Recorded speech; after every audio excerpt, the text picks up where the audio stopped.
All right, so it is time for the weekly power rankings as we are now into week 16 in the NHL season, the second NHL power rankings of 2020. Let's take a look at this week's power rankings. Make sure to give this video a thumbs up and a subscribe. Let's take a look at this week's power rankings. All right, so starting things off on the West Coast, in the Central Division, as taking a look at number 7, staying at number 7 this week, is the Chicago Blackhawks. So the Blackhawks stay at number 7 in the power rankings for the third or fourth week in a row. There's really been a lot of struggles for the Chicago Blackhawks. They've had some pretty nice moments as well. Robin Lehner's been playing pretty well, as well as Corey Crawford. He's had some rough games last night, more so against the Nashville Predators. But nonetheless, still a pretty solid team there in Chicago. Definitely have some issues. They seem like a team that will be selling at this year's trade deadline. And if you haven't checked out that video, we talk about the buyers and sellers at this year's trade deadline, and a little bit of a spoiler there about the Blackhawks. So with that, Blackhawks stay at 7. Some issues with scoring. We saw Patrick Kane. He seemed to have issues shooting the puck last night, and I know really over the last couple of weeks since his point streak ended. We need to see him shoot the puck a little bit more. I think that's where he finds the most success. And unfortunately for the Blackhawks, they just aren't finding a way to get it done right now. But that third line of Alex DeBrincat, Kirby Dach playing very well. And it's a sign of things to come for the Blackhawks. That is the youth and the future of the Blackhawks. So Stan Bowman is continuing to do a good job at developing and drafting players. They just aren't finding a way to get things done with the victories. All right, so with that, at number 6, yet again this week, in the Central is the Minnesota Wild. So the Minnesota Wild, 20-18-6 on the season, and they split their games this week. They went 1-1-1 this week, so they pick up a point in 2 of their 3 games this week.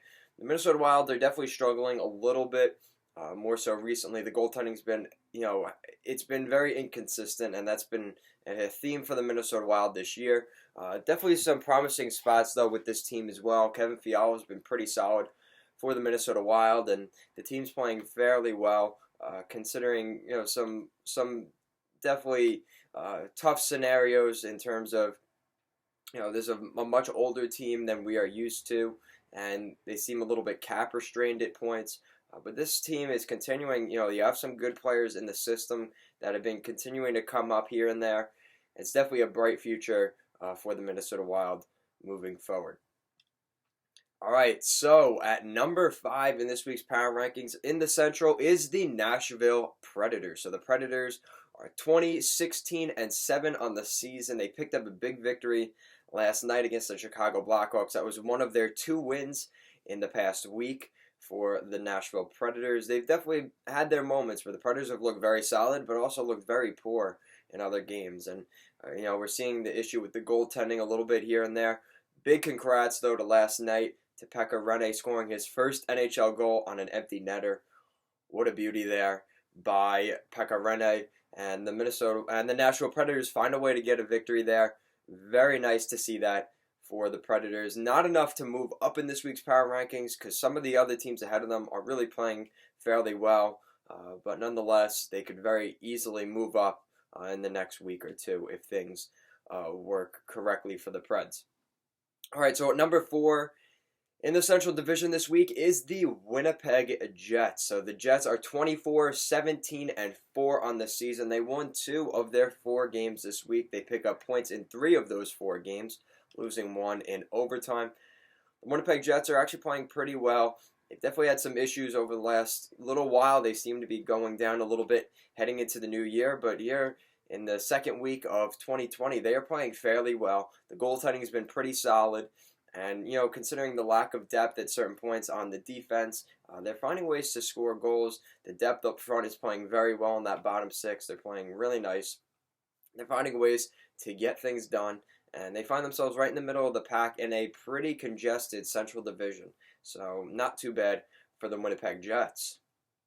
All right, so with that, at number 3 in the Central Division this week, moving up a couple of spots, is the Dallas Stars. So the Dallas Stars are 26-14-4 on the season. They went undefeated this week, winning all 4 of their games over the past week, the Dallas Stars, since the Winter Classic, have really been playing very well. Their record here in the new year is unbelievable here in the first 2 weeks. I believe they only have 1 or 2 losses on the entire year here in 2020 so far, so not too bad for the Dallas Stars. And they're finding scoring from throughout that lineup. Rupe Hentz, really that signature move where he comes in along the wing and backhands it or just slides it through the pads. Really great player there for the Dallas Stars. The goaltending has been very solid as well. Jamie Benn has been on and off a little bit recently, hot and cold. So that's good that he's able to at least produce a little bit. But the Dallas Stars really are playing very well right now in a very difficult division. All right, so at number 2 in the Central this week is the Colorado Avalanche. So the Avalanche are 25-15-4 on this season, but unfortunately, they lost 2 of their 3 games this week. The Colorado Avalanche struggling a little bit over the last 2 or 3 weeks. They're still a very solid team. The goaltending is pretty solid. They lost to the Rangers in one of those games. They just couldn't get things done. They played the Islanders, couldn't get things done. That's definitely a tough road trip right now. Obviously, the Islanders are playing very well over the past 2 years. The New York Rangers are a team that's, they're continuing the rebuild, but they're not that far out of a playoff spot. So that they're playing to win right now. Are the New York Rangers. So that was not going to be an easy test. They couldn't find a way to get a win in either of those games. But the Colorado Avalanche still find themselves, in a playoff spot. There's not too much to worry about. It's just you got to get, the ground between them and the top team in this division is definitely starting to widen, and they're falling back in the pack a little bit. All right, so with that, at number 1, the consensus for the second or third week in a row now is the St. Louis Blues. The Blues are 28-10-7 on the season. They picked up a point in all 3 of their games over the past week. They won 2 of those games. St. Louis Blues are looking very good right now. Ryan O'Reilly playing really well. Alexander Steen picking up goals number 1 and 2 on the season last night, getting the empty netter as well. And that bottom 6, that Tyler Bozak line for the St. Louis Blues has been very solid, and they're finding ways to get things done. Jordan Binnington playing very well. Jake Allen. Doesn't seem to matter which goaltender they're putting in. They're finding ways to get wins. They have a very solid defensive core, and we're continuing to see that this year. And the hangover from the Stanley Cup run last year doesn't seem to be affecting them all that much right now. All right, so just as a quick recap of the Central Division, at number 7 is the Chicago Blackhawks, once again. At number 6, the Minnesota Wild. Number 5, the Nashville Predators. At number 4, the Winnipeg Jets. At number 3 is the Dallas Stars. At number 2 is the Colorado Avalanche. And at number 1, once again, is the St. Louis Blues. So with that, let's take a look at the Pacific Division. All right, so taking a look in the Pacific Division, starting things off at number 8 is the Los Angeles Kings. So the Kings find themselves back at the bottom of the Pacific Division this week. They are 18-24-4 on the season. They won only 1 of their 4 games this week. So a disappointing week for the Los Angeles Kings. They're definitely not playing that well right now. They've got some issues on this team, and even watching last night, they were able to pick up a victory in a very hostile environment in Vegas, beating the Vegas Golden Knights 5-2. But really, besides that, there's definitely been some issues with this team. I think there's some outside distractions as well. Jonathan Quick possibly being on the move. That's been rumored over the past year, but more so recently, and probably through to the trade deadline if he hasn't moved up to that point. Tyler Toffoli did not go on the road trip with the Los Angeles Kings, so you have to wonder what's going on there, if it's a lingering injury and they're just making sure he's healthy for the trade deadline, or there is a move that seems to be inevitable at this point, kind of like what we saw with Taylor Hall. So we'll have to wait and see what happens with that, but that's definitely something to keep an eye on with the Los Angeles Kings. At number 7, moving up a spot thanks to the Los Angeles Kings issues, is the team that's just slightly better at losing, or a little bit worse at losing, I guess, is the Anaheim Ducks. So the Anaheim Ducks are 17-22-5 on the season. They won only 1 of their 3 games this week. I watched the Ducks last night. Just couldn't find a way to get anything going. It was a really emotional night. Corey Perry coming back to Anaheim. Andrew Cogliano as well. Everybody kind of forgot about that guy, but he kind of had an Iron Man streak with the Anaheim Ducks. A very solid player in Cogliano. I really miss him. I'm sure a lot of Anaheim Duck fans do as well. But the Dallas Stars have a great player in him, as well as Corey Perry, who, due to his suspension at the Winter Classic, was unable to go to this game, or in terms of actually playing the game. But he was very emotional. They talked to him in interviews, in between the periods and things like that. He was very emotional and really just, as much, I actually, if you haven't check out our Twitter. I just made a Twitter the other day, and I basically, I said, people definitely have a thing against Corey Perry, right or wrong. On the ice, he definitely crosses that line sometimes. But off the ice, he is a really wonderful person, and we saw a little bit of that right there. All right, so with that, at number 6 in the Pacific Division is the San Jose Sharks. So the Sharks right now are 20, 22, and 4 on the season. They won 2 of their 4 games this week. So the San Jose Sharks are definitely not where they want to be right now.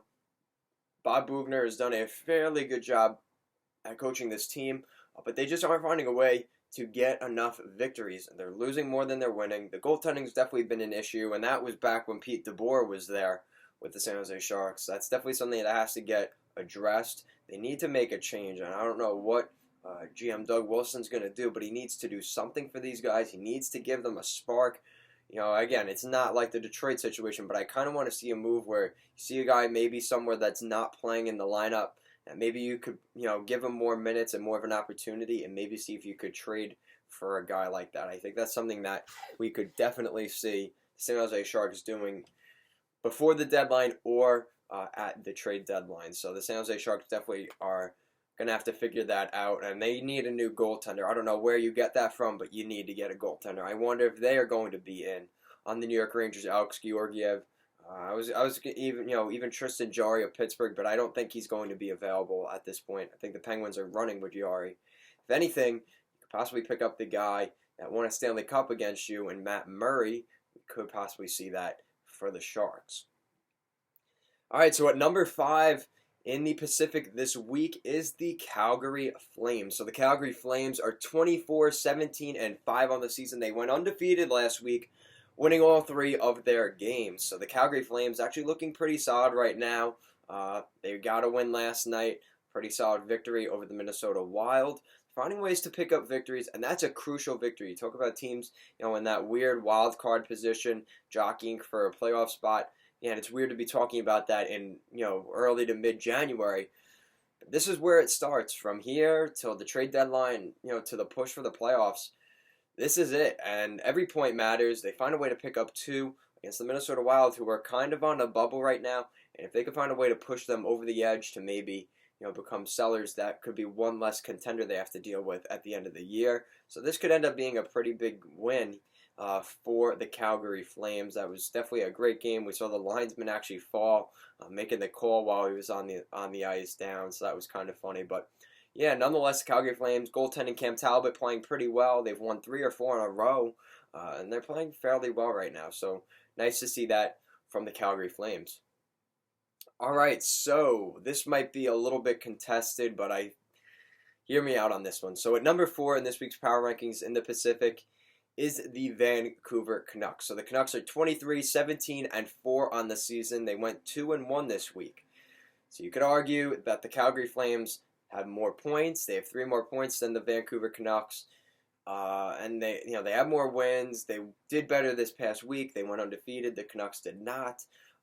The only issue I have is, I do account for the other part of the season. I don't just take every week, for what it is. Because if that was the case, then the Calgary Flames would be at the top of this division. That's just not really how it works. I kind of have it where, you look at the Vancouver Canucks, and it was close.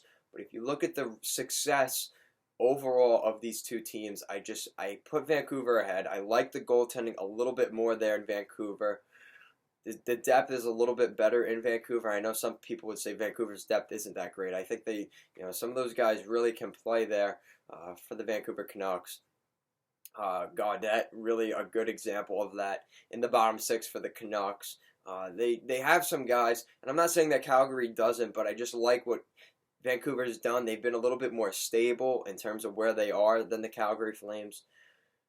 I think the Calgary Flames could definitely move up very easily if they have another pretty solid week next week. I think it's going to be hard to argue that they won't be number 4, but as of right now, I have the Canucks at 4 this week. All right, so at number 3 in the Pacific Division this week is the Edmonton Oilers. So the Oilers are 24-17-5 on the season, and they went undefeated this week, winning all 3 of their games this week. So very exciting for the Edmonton Oilers. The Oilers have definitely struggled, ever since Leon Draisaitl said that whole thing. I've been playing he's not been playing that well. The team has really turned around over the past 2 weeks. The first 2 weeks here of 2020, they're playing very well. They're finding ways to get wins. When maybe games that seem difficult and they it might be a more difficult victory, they're finding ways to grind through them. The goaltending's been able to put out a pretty good product, and they're finding ways to get victories in games. Maybe you would say over the past couple months, maybe they weren't getting those wins. They seem to be getting that right now. All right, so at number 2, and this one's going to be controversial as well in the Pacific Division, is the Arizona Coyotes. So the Coyotes are 25-17-4 on the season, and they went 2-2 on the week. So the Arizona Coyotes had some pretty solid games. Taylor Hall got a game winner in one of the games, but then they didn't play so well in some of these other games. They, last night they lost to Tampa. Just not really. It didn't seem like they showed up to that game, quite honestly. They just couldn't find a way to get anything going. And that's kind of been a theme with this team. They show up on nights where Taylor Hall gets the winner and everybody's happy, but then they don't show up for other nights and they just aren't able to find a way to get things going. Now, to be fair, the Arizona Coyotes are missing Darcy Kemper and Antti Ranta to injury, so Aiden Hill is playing a little bit more than he normally would. He's usually playing in Tucson with the Roadrunners. He's definitely getting more of a look now that he's with the Coyotes, but that's a lot of pressure on him. And unfortunately, the goaltending situation has been an issue for the Coyotes because of injuries. And if they could find a way to get Kemper back, he really was playing really well with the Arizona Coyotes. They need him back. Really, he was a Vezina finalist, in my opinion, through the first half of the season. They really need him back. That's huge for the Coyotes. All right, so that means at number 1, you do some multiple choice.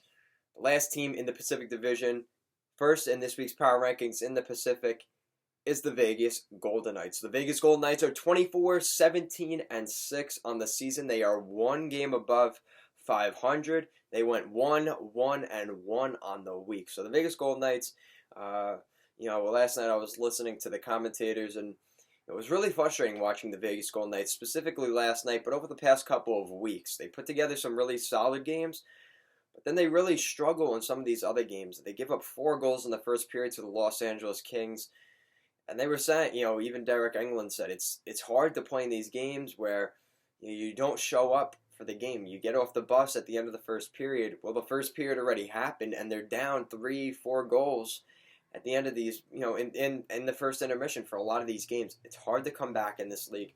We see teams do it obviously more often now than we normally would, but nonetheless, you see there is an issue here. They need to figure that out. And Riley Smith was even asked, are you guys doing anything to change up how you start games or preparation? And he said no.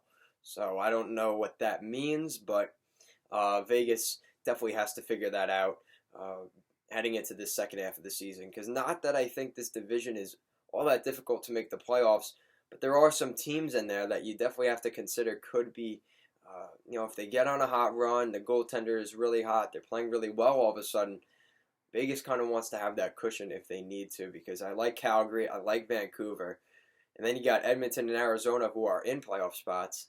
That's going to be difficult for the Vegas Golden Knights if those teams turn on a little bit of a heater down the stretch. All right, so just a quick recap of the Pacific Division. At number 8 is the Los Angeles Kings. Number 7 is the Anaheim Ducks, moving up a spot this week. At number 6 is the San Jose Sharks. At number 5 is the Calgary Flames. Number 4, the Vancouver Canucks. Number 3, the Edmonton Oilers. At number 2 is the Arizona Coyotes. And at number 1, the Vegas Golden Knights. So with that, let's head to the East Coast, take a look at the Atlantic Division. All right, so starting things off in the Atlantic Division, at the bottom of the division, they're here again at number 8 in the Atlantic Division, 31 in the NHL, the Detroit Red Wings. So the Red Wings are 11, 30, and 3 on the season. Oh my goodness. And they went 1-2 this week. Oh, so they picked up a win against the Montreal Canadiens. I don't even know what to say about the Red Wings. Honestly, it's really frustrating to watch this team. I really want to see his team just put up a couple wins for those fans. They're going to get, they are going to be the worst team in the NHL this year. We've seen Ottawa. They are playing fairly well. They've definitely struggled a lot recently. We'll talk about that. The New Jersey Devils are actually putting together a couple of victories, and there really isn't anybody all that close. Maybe Los Angeles, but nobody is really that close to where the Red Wings are right now, and I'm just amazed at that record. I didn't even know that was possible. Basically every 3 games they win 1 maybe. So that's tough. That's a tough season for the Detroit Red Wings, and I don't know how much better it's really going to get. So stay tuned. I am going to be doing a 2020 draft video very soon, maybe in the next week or two. So Red Wings fans at least can have something on the positive side to look forward to for the rest of this season. All right, so at number 7 in the Atlantic this week is the Ottawa Senators. So the Senators are 16, 22, and 5 on the season. They lost both of their games this week. Definitely disappointing for the Ottawa Senators. They've struggled a lot recently, just not finding a way to get enough help on the defense ending goal. It's just not working right now for the Ottawa Senators, unfortunately.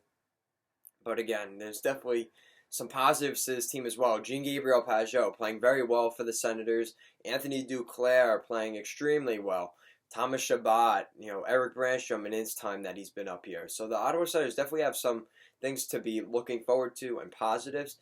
There's definitely their fair share of negatives that they're just not finding a way to get things done all the time, which has been an issue for this team.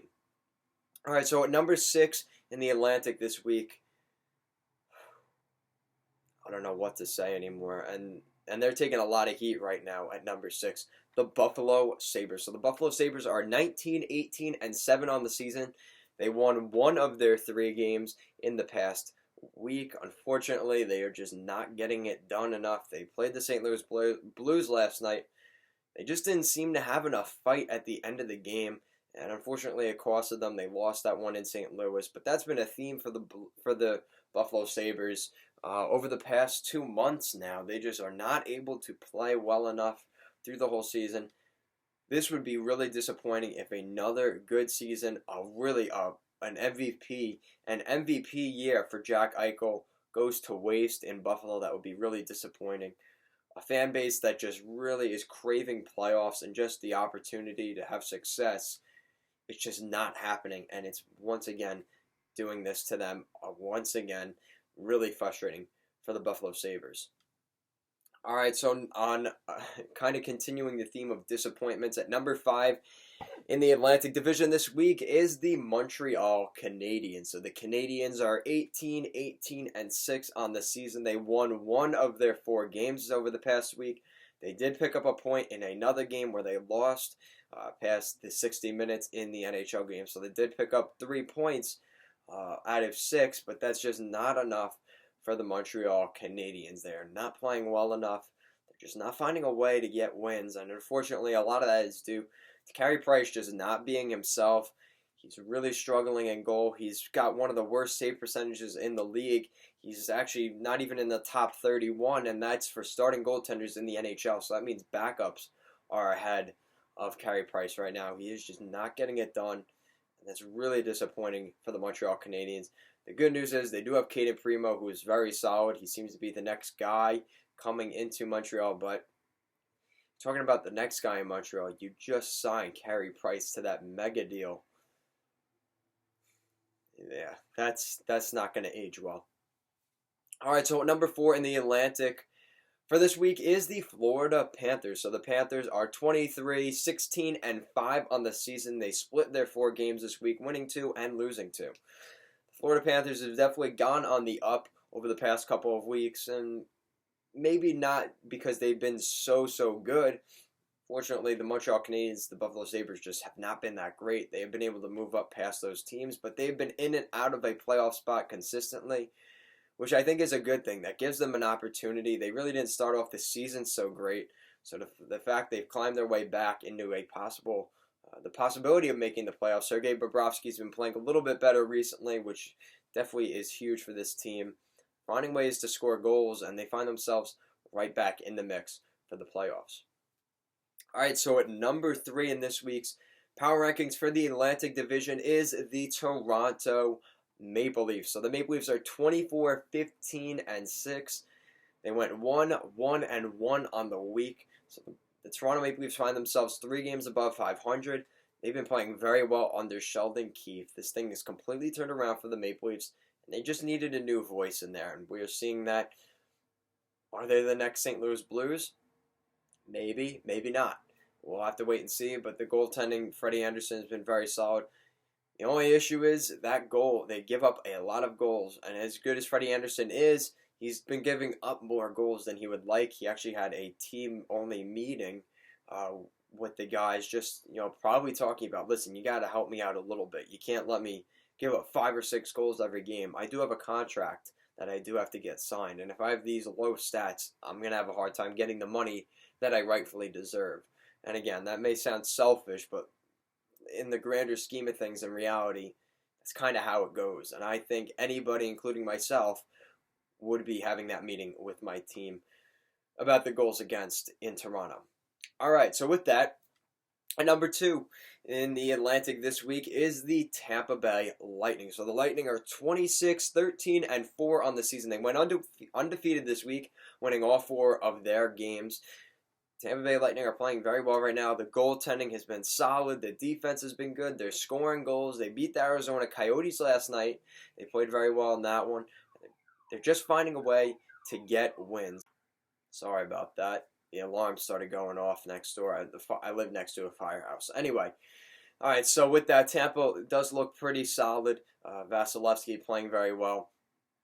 But they just aren't good enough to be that top team because they have been one of the top teams in the NHL through most of the season so far. At number 1 this week in the Atlantic, once again, is the Boston Bruins. So the Bruins are 26-8-11 on the season. They won 2 of their 3 games over the past week. The Boston Bruins are playing very well once again. They're finding ways to get victories.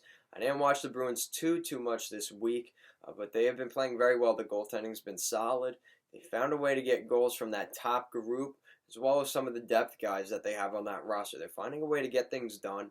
And the Bruins, right now, stay at the top of the Atlantic once again in that division. So just a quick recap of the Atlantic Division. At number 8 is the Detroit Red Wings. Number 7, the Ottawa Senators. Number 6, the Buffalo Sabres. At number 5, the Montreal Canadiens. At number 4, the Florida Panthers. Number 3, the Toronto Maple Leafs. At number 1, the Boston Bruins. With that, let's take a look at the Metro to wrap things up. All right, so let's finish things off today as we take a look at the Metro Division in the Eastern Conference. So starting things off at number 8, this has become a theme, and I don't expect it to change too soon. At number 8 is the New Jersey Devils. So the Devils are 15-21-7 on the season. They did not win a game this week. They did pick up a point in overtime with their loss to the Islanders, but they did lose a lot this week. And again, the Devils are continuing that rebuild. We're going to see them likely sell at the trade deadline. They lost to the New York Rangers the other day. Igor Shesterkin's second win. And the Devils just couldn't find a way to play that well. Mackenzie Blackwood has been very good for the New Jersey Devils over the past couple of weeks. He's seen a lot of pucks. But coming into this weekend, I would expect him to get a break. They have a back-to-back down in Florida, I believe. I would expect to see Domingue get a start for the New Jersey Devils because Blackwood has been playing well, but last night it was apparent that he had just been playing too much recently, and he's going to need a break. Blake Coleman picked up a couple goals as well, which is good, but at this point it doesn't really matter. They really are going to be continuing the rebuild this year. All right, so at number 7, on a happier note, is the New York Rangers. So the Rangers are 21-18-4 on the season. They won 2 of their 3 games this past week. Igor Shesterkin getting those 2 wins for the New York Rangers. So very exciting. He picked up a win against the Colorado Avalanche and the New Jersey Devils. So very exciting to see Igor Shesterkin. He did give up 3 goals in each of those games, but nonetheless, he got the victory. And at the end of the day, that's what matters. He was big when he needed to, and the Rangers were able to pick up some wins under their new goaltender. So Shesterkin is undefeated in the NHL. Look at that. So pretty exciting for the Rangers. Tony DeAngelo putting up 5 points, 7 shots on net. He was a beast last night. Artemi Panarin continuing the success and tear he's been on since he's come to the New York Rangers. What a player the Rangers have, and he is continuing to do that right now.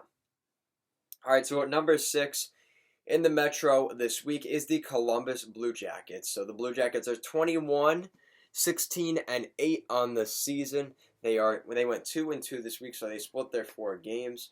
The Columbus Blue Jackets, it was tough for me to put them ahead of the New York Rangers, but I just like their record since the beginning of the season. They've been more consistent. And they've beaten some pretty solid teams as well. And they sometimes go in, they put up a win in Columbus. They pick up a win in St. Louis. They pick up certain wins that you wouldn't expect them to maybe win that game, and they find a way to win those games. They beat Dallas a couple weeks ago in Dallas. So the Columbus Blue Jackets are a pretty solid team. They definitely aren't the team that they were last season, but nonetheless, the Blue Jackets are playing fairly well. And Jarmo Kekalainen did a pretty solid job considering the situation with the Blue Jackets heading into this year. All right, so at number 5 in the Metro this week, they've really taken a nosedive the past couple of weeks, and it continues this week. At number 5 is the Carolina Hurricanes. So the Hurricanes are 25-16-2 on the season. They won 1 of their 3 games. The Hurricanes just not finding a way to get things done. They find themselves still a couple, 7 games above 500, but they aren't playing that way right now. The goaltending has been an issue. I wouldn't be surprised if they pick up a goaltender. The defense is pretty solid overall. It's a very well-rounded defense, and the forward group is pretty solid as well. Maybe adding another guy up front would be good for them. But overall, the goaltending has to get better for the Hurricanes, has to be more consistent, and they will find a way to get more victories at the end of the year. And if they want to get back to the playoffs, they're going to need to do that. All right, so at number 4 in the Metro this week is the Philadelphia Flyers. So the Flyers are 23-15-6 on the season. They are 2 games above 500. They went 1-1-1 over the past week. The Philadelphia Flyers really playing very well. Carter Hart's been kinda hot. There you go. He's been playing very well for the Philadelphia Flyers, and Sean Couturier, Travis Konechny announced the All-Star game. This team is playing very well. They're finding ways to get things going, and they're finding ways to pick up victories. And Kevin Hayes playing very well, got a game winner the other night on their road trip out west. So the Flyers are finding ways to pick up wins, and they're a little bit weaker this week. That's why they moved down a spot, but they are playing very well overall. All right, so to add to the rivalry there in the Keystone State, moving ahead, the Philadelphia Flyers this week at number 3 in the Metro is the Pittsburgh Penguins. So the Penguins are 26-12-5 on the season. They have won 3 of their past 4 games over the past week. Tristan Jarry has been he's having a huge coming out party. He's playing very well for the Pittsburgh Penguins, and he's finding a way to get victories for those Penguins. Even with Jake Gensel, Sidney Crosby out of the lineup, they are finding ways to get wins. And there's a team that has a lot of depth, and Jim Rutherford is the culprit for that. He has done such a great job with the Penguins, and he's continuing to do that now. Look at the Penguins. Keep an eye on them because they look very solid right now. All right, so at number 2 in the Metropolitan this week, staying at number 2, this top 2 has been pretty much set for the past couple of months. At number 2 is the New York Islanders. So the Islanders are 27-12-3 on the season. They went undefeated this week, winning both of their games. So the Islanders have definitely struggled a little bit over the past couple of weeks. They had that really crazy winning streak in the beginning of the year. But then they really struggled for a little while, and it was really frustrating watching the Islanders. They just didn't seem to be able to have, that magic that they had of even when they were down 2 or 3 goals to come back and win games or send it to overtime or get those crazy overtime winners. It kind of just fell apart, and the goaltending was still very solid, but it wasn't at that level that it was, or that it needed to be, where they were on that crazy run. It doesn't help that they lost Adam Pelech for the season. He has a torn Achilles. That is a brutal injury. That hurts. It sounds painful, but I've heard of it. That's a tough injury. Your shin starts to swell, and it's not good. Or your heel, it's not good. So best of luck to him. Hopefully a healthy recovery for next season. As much as I don't like some of the things Adam Pelech does with the puck in his own end, kind of reminds me of Jake Gardiner in that regard. He just kind of flicks the puck up when he feels pressure. It's kind of weird. I don't know why he does that. But nonetheless, the Islanders are without him. Noah Dobson is going to get more playing time. Sebastian Aho got sent back to the Bridgeport Sound Tigers, but I think he'll be back up because the Islanders aren't playing. They haven't been playing all that much over the past couple of days. Bridgeport is, so it made sense to send him back to Bridgeport for those games. But I think he will be back, and we're going to see more Noah Dobson, which I cannot complain about. So with that, at number 1, they had a really interesting week. And the degenerate gamblers out there are not going to be too happy with the situation here. Number 1 is the Washington Capitals. So the Capitals are 30-10-5 on the season. Pretty much a reversal record compared to the Detroit Red Wings. They went 2-1 this week, so they picked up 2 wins in their 3 games.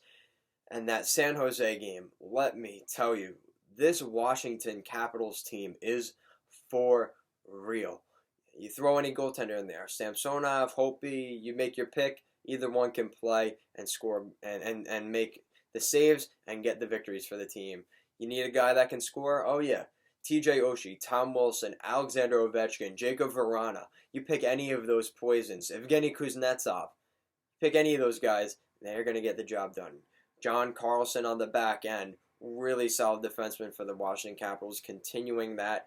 And the Capitals right now are just on another world level. They are finding ways to get wins. 30 wins on the season. What a year it has been for the Washington Capitals. They were actually down, I believe it was 3-1 to the San Jose Sharks late in the game. The Sharks get the empty netter, make it a 2-goal game. And in the final minute, and I was sitting there watching the replay. I'm like, oh man, the gamblers betting on San Jose, they got to be feeling pretty good because everybody would have said the Capitals will win that game. So people betting the Sharks must have been feeling pretty good. They were up 3-1. Except they gave up 2 goals in a minute 36. Those gamblers' heads must have been on fire. To make matters worse, they lost in overtime. And that was a crazy game for the Capitals, though, nonetheless. And a great way to cap off this week looking at the Washington Capitals. So just a quick recap. At number 8 is the New Jersey Devils. Number 7, the New York Rangers. At number 6, the Columbus Blue Jackets. Number 5, the Carolina Hurricanes. At 4 is the Philadelphia Flyers. At 3 is the Pittsburgh Penguins, moving up a little bit, continuing that upward trajectory there in Pittsburgh. Number 2, the New York Islanders.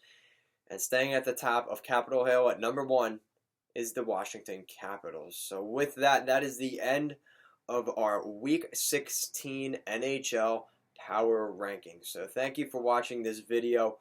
If you haven't already, check out our Twitter, our newly created Twitter at GoalLineHockey, and our Instagram as well at GoalLine_hockey. Thank you for watching these videos. I know, taking time out of your day to watch these videos. If you made it to the end of the video, just comment down below that you made it to the end. Really appreciate it. It helps grow the channel. Thank you so much for watching every week, and I really mean that when I say that. We're over 120 subscribers on the channel, so thank you so much out there for that. So make sure to give this video a thumbs up and a subscribe down below. Thank you for watching, and have a great day.